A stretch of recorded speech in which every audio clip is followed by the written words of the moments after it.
Hi, I'm Kate Waters and welcome to my kitchen. Today I'm going to talk to you about quercetin. Amanda's already given you lots of wonderful science about quercetin and how it is a bioactive or a gene whisperer, as she likes to say. It is a major antioxidant in the body. It upregulates that NRF2 pathway, which we liken it to a term of as using a fire hose on inflammation. Now, quercetin has this wonderful way of reducing histamine issues in the body via this NRF2 pathway. And histamine reactions are things like hives, itching, sneezing, those sort of hay fever symptoms, even migraines and headaches can be linked to histamine. And that can be from food, pollen, or animals. There's lots of varying reasons behind that. But the nice thing is if you put more quercetin-rich foods into your diet, you can be helping to lower that histamine reaction that is happening. So those foods are things like capers, coriander, dill, elderberry, fennel, garlic, all the allium, so onions, leeks, shallots, lovage, and also radishes, particularly the leaves, which tend to be a little bit harder to find, which is unfortunate, because that's where you're going to find the most robust form of quercetin in a radish, but it's still in the root as well. And you've got a handout that talks about all these different foods. And we're going to talk about radishes today because they're really easy to use. They're very versatile. They also contain sulforaphane as well. And look for our other posts on sulforaphane to understand how that bioactive, that gene whisperer, works as well. So we're going to do 3 different recipes.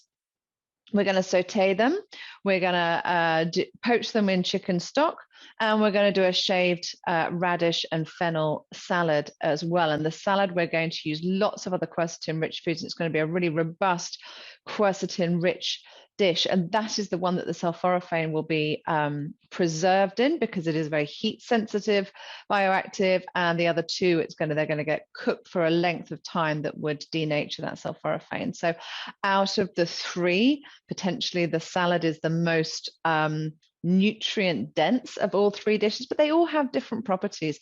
The chicken broth with the radishes is going to have numerous other qualities to it as well. And some people do better digesting cooked foods rather than raw foods. So it's about having a combination of foods in the diet. And it's about keeping life interesting as well. If we were always to eat a certain vegetable in one form, sometimes it can get a bit boring. So it's understanding all the different ways that you can cook it. With the sauteed ones, that is where we'd be able to throw the leaves into the dish as well. Now, unfortunately, I couldn't find radishes with leaves. When I grow them myself, they're very simple to grow, by the way. You can literally grow them in a bucket or a small raised bed, even a large window box you could do it in. You can sprout just the seeds in your home, which is very easy as well. Or if you grow them yourselves, you'll get the leaves as well, and you could throw the leaves into the sauté dish. So let's get on and cook. So I've prepped up a few radishes here. I'm just going to show you these last 3. So the end bit, you tend to get like a little root coming out of it. You might want to just trim that off. The tops, you can obviously eat these. If you had the leaves, you would have cut them off by now. Quite often, the leaves, the reason they do cut them off in the supermarkets is because the root will keep on putting nutrients out into the leaves, but the leaves will start to wilt and the root will go softer quicker. So they chop the leaves off to keep these firmer and fresher for longer, which is a shame because many plants, the leaves are more robust than the roots in terms of nutrients. So I'm just going to cut these guys in half. Some of the bigger ones I've done in quarters, just so that they are all cooking at roughly the same sort of speed. And then we're going to pop into this pan here, we're going to pop about a tablespoon of oil. We want just enough to make sure the base of the pan is coated. Then we're going to pop the radishes. I want it on a sort of medium to hot heat. So I'm just going to pop those guys in with a pinch of salt. And then we're going to chop a couple of cloves of garlic whilst that's cooking. The garlic you don't want to add until the the radishes are almost cooked because they'll start to brown a little bit too early. And then at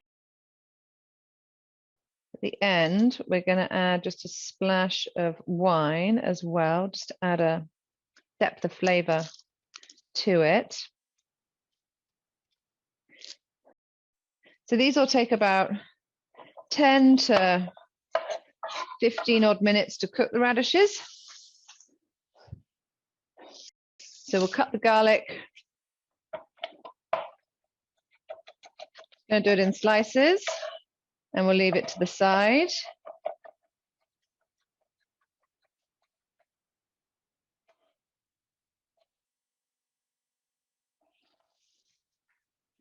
And this is a great way of practicing your sautéing skills. So I'm going to leave these to cook for 10 minutes or so, and I'll come back to you when they are ready. So the radishes are still in the pan. They've had just a few minutes. I'm just going to get the next one on whilst that is cooking. So we're going to poach some radishes in a chicken stock. So poaching is a slow simmering of an ingredient just until it is nice and soft. Now, I'm actually going to leave these with a little bit of bite to them because I like my vegetables not to be completely soft, but if you wanted to cook them for longer, you obviously could. So once again, just trimming those tops and tails off if they're needed. And then we're just going to put, so they're in a pan here, in a small pan, and we're just going to put some chicken stock. So I've got a nice chicken broth here. I'm just going to pour enough of it in so that it just covers them. Let's get that boiling. On top of that, I'm going to add just a squeeze of lemon.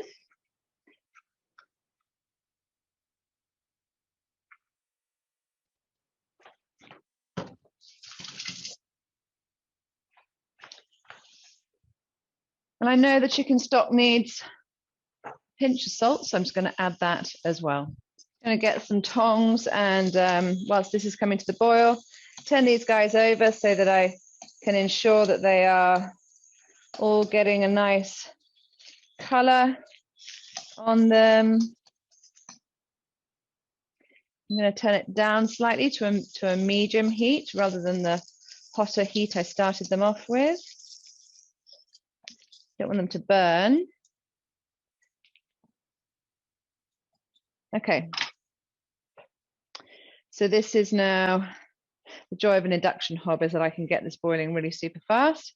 So I'm going to get it up to a boil, and then going to reduce it down to a simmer, which is, so when it's boiling, you'll see the water moving quite a lot.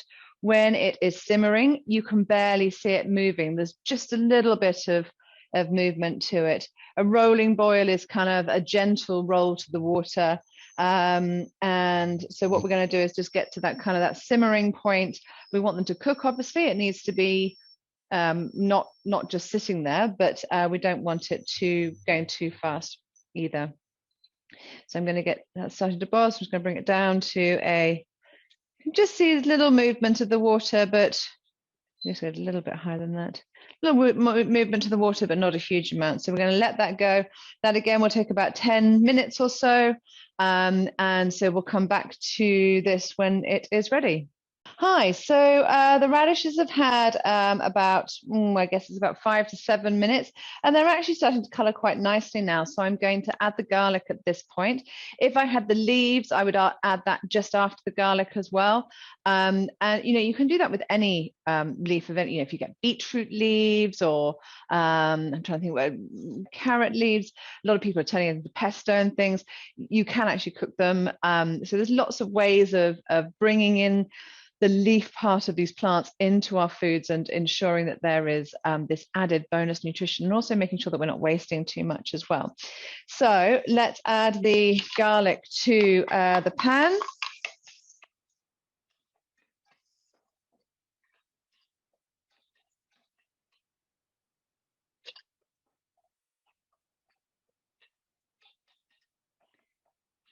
Right, so I'm just going to let that cook for a couple of minutes. And then I'm going to add a splash of wine to it. I might even take a little bit of the stock and just add a touch of that in there as well, just to deglaze the pan, to lift up those flavors that have kind of caramelized on the bottom of the pan.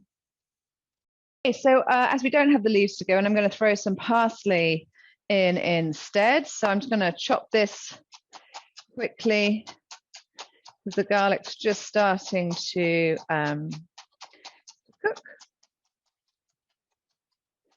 As I get to the stalks, I'm just chopping that super fine. So I'm going to add a quick dash of wine to this. You could obviously use lemon juice if you don't want to use wine.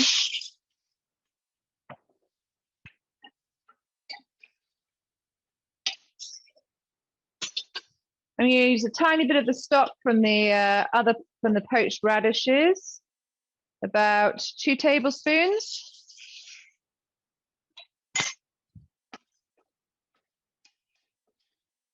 And whilst that liquid is reducing down in there, because you don't really want to have any liquid at the end of it, I'm going to just chop this parsley properly and then throw the parsley in.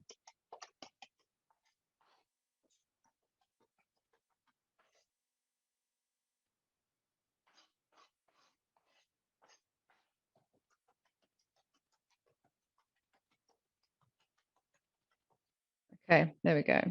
So I'm going to use half of it into the sauteed dish.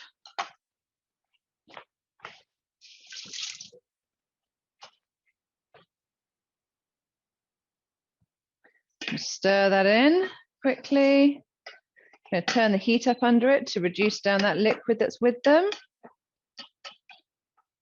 I'm going to check one of these for seasoning quickly. Super hot.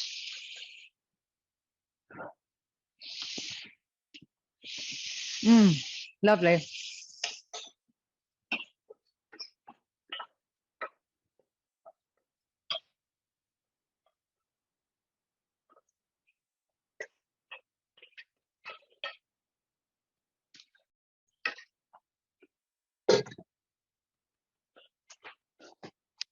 So here we go. Our first radish dish is done. So whilst our radishes are still poaching, let's get on and make our salad. So I've got some radishes, a bit of a fennel bulb, got some coriander. Also got some lemon and some capers as well. So we're going to do a quick dressing with this as well, but let's get the salad part done first. Okay, so what we're doing with this salad is that we are looking for a combination of things. We're looking for the raw vegetables, so we're going to use the radish and the fennel, both containing quercetin. And we're going to cut them super, super fine so that they are a really nice texture to eat. We're then going to make a dressing to go on them, and we're going to chop up really fine a sort of, so gremolata is parsley, lemon, and garlic. We're going to do a coriander, lemon, capers, and garlic little sort of sprinkle to go on top for afterwards. So into a bowl, we're going to, using my mandolin, because I can get a nice fine slice on it. Now you can, of course, use a knife with this, just making sure I get it super fine. Let me show you how fine I am. That's too thick. I want sort of wafer thin fennel.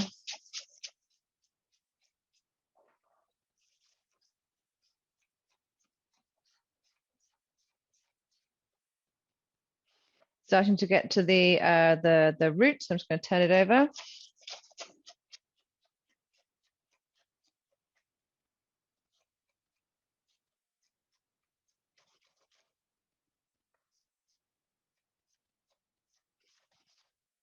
Obviously, watch your fingers when using a mandolin like this. It's much faster than using a knife. So there we go, some lovely fennel to go in. And then let's go some radishes. And I'm going to open it up just a fraction. There we go, that's better. So it was slightly cutting them, almost sort of scraping them through, as I want a nice, lovely round to go into the salad. Now, of course, if you want to use your knife, you can. And with a knife, would be looking at making sure you've got a flat surface with it. So you'd maybe take off your little bottom section, making sure it's flat. You would then be not quite as pretty and thin as the mandolin. Okay, so there we go. We've got our radish and fennel base made. And here you can see there's a good amount of radish to fennel. You want to ensure that you are balancing out your flavors. Don't forget that, you know, different ingredients will create different flavors in your dish. Fennel has that quite sort of aniseedy flavor, which is lovely. It can be quite overpowering if it's on its own. I'm actually going to take out a couple of these large ones of the where it's sliced through the core, because although they'd be fine in a chunkier salad, this one's quite fine, and they're going to actually upset the balance of texture in it. I'll use them in a different salad later. There we go, that's a bit better. Okay, let's make a dressing quickly. Splash of vinegar, probably about a tablespoon. About 3 tablespoons of olive oil. I'm going to use a nicer oil than that, actually. So I have different oils that I use for different things, and that oil I use for cooking, it's still a cold pressed olive oil, but I have a nicer, more expensive one that I use for dressings. To this, I'm going to add a little touch of honey just to sweeten it slightly, to balance the flavors out a little bit. You don't have to do that if you don't want to. And a touch of Dijon mustard as well to bring it together. I'm going to turn these radishes off for 1 second whilst I'm making this. They're starting to look quite, let me show you. They're looking a little bit translucent, which makes me think that they are done now. But they can sit there for a minute. Just going to whisk this lot up slightly.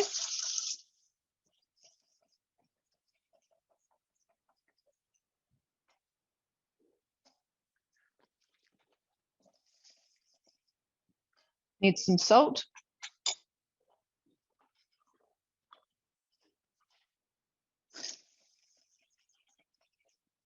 And a touch more vinegar.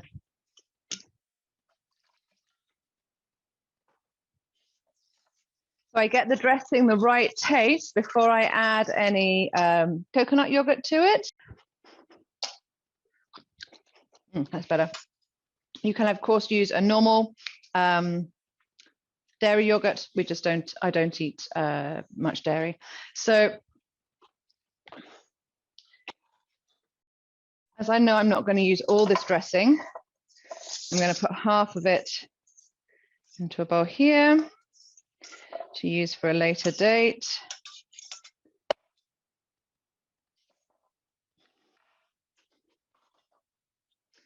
And then I'm going to add a quick dollop of yogurt.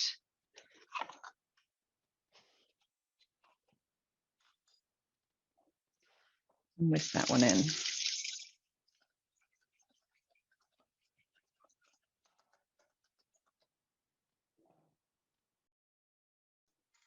Okay, I'm just going to drain these radishes, and then we're going to reduce the sauce down a little bit. So I'm going to use, which is like a sieve in a spoon. It's incredibly useful. It's my mother's. I'm going to just drain them out with that.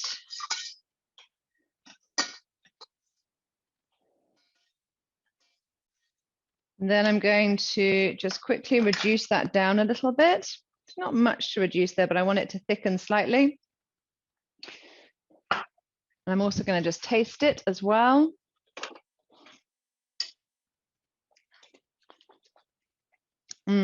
Delicious. I'm going to add a tiny pinch of salt to it. Even though it's going to reduce a little bit more, it needs a touch more seasoning to it just to bring it through. Whilst that is reducing, let's carry on with the salad. So we're now going to make the sort of gremolata topping that's going to go on it. Okay, so we're going to make the gremolata topping that goes on it. So I'm going to do some lemon zest.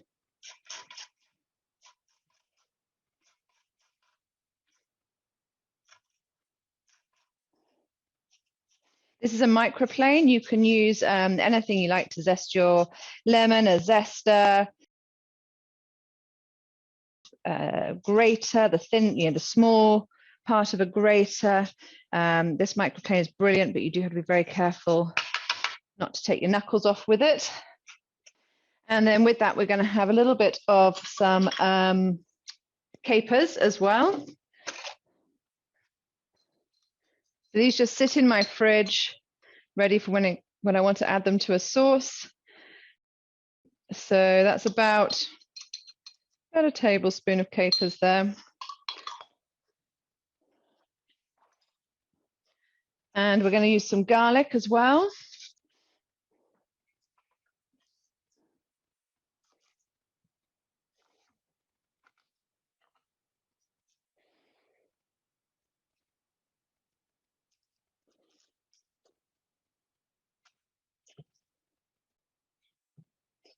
And some coriander too. So let's just start chopping all this up.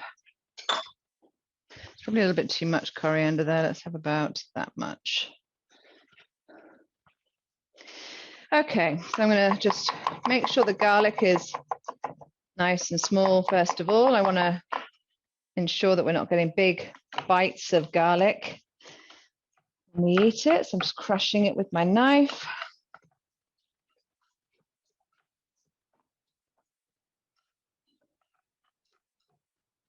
Same with the capers. Let's just start cutting them up a little bit. And into the coriander. So coriander, the leaves do bruise very easily, so I don't normally overly chop them. I'd normally do sort of one run through with a knife like this. But in this case, we want to have it nice and fine. So I will go over it. I'm including some of the stalk of the coriander as well. So we're getting as much of the plant in as possible and not wasting. These stalks are nice and soft. If it was a woody stalk, obviously I would not be doing it then.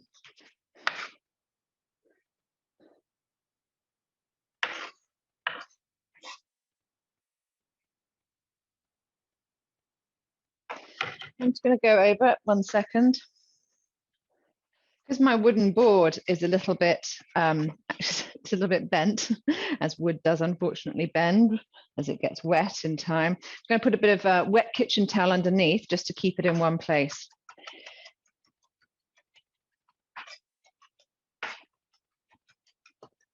And then we're going to go over and over, just making sure that we're getting a nice blended mix.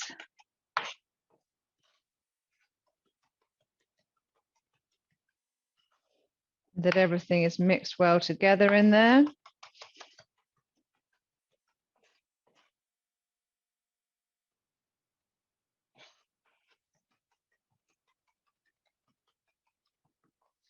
Okay, so I'm just going to turn this broth off. Let's mix up the dressing into the radishes.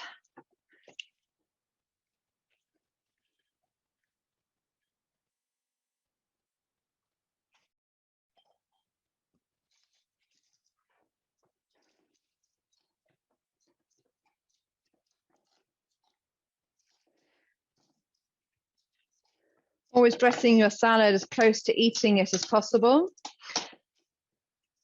If it's leaves, it'll wilt quickly. If there's any sulforaphane-rich foods in there, the acid will kill off the sulforaphane very quickly. Just going to pile this into here.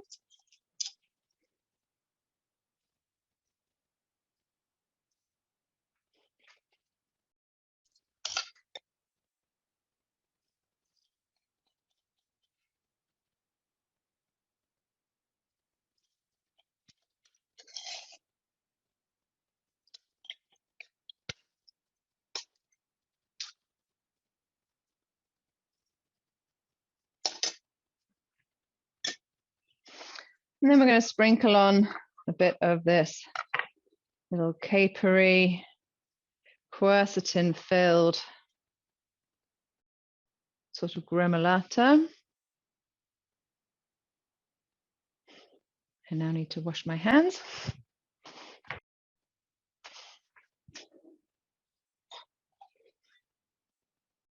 Okay, so there we have it, a delicious quercetin-rich salad that's also got sulforaphane in it. Fantastic anti-inflammatory, antioxidation, anti-everything, reducing histamine salad for you. And then lastly, we'll just get the radishes into their bowl, pour their reduced broth down over the top.